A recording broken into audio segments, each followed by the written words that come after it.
చూడండి previous TET paper question అండి. కొన్ని క్వశ్చన్స్ చూడటంతోనే ఆన్సర్ చేసేటట్టు ఉంటాయి. కానీ అక్కడ ప్రాపర్టీస్ కొన్ని తెలిసి ఉండాలి.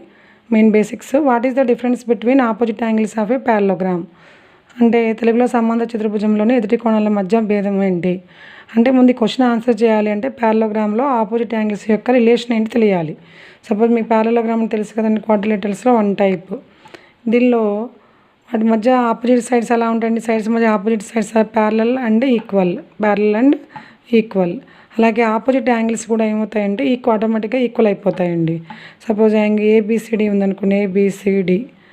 Angle A equal to angle C. Angle B equal to angle D. Angle B equal to angle D. Suppose ఇది 120 అనుకోండి angle A. Angle C also 120 ఉంటుంది. 120 మైనస్ 120 ఏంటండి? 0. అలాగే angle B plus angle B equal to angle D. Suppose 60 అనుకోండి. 60 minus 60 0 అనమాట. పక్క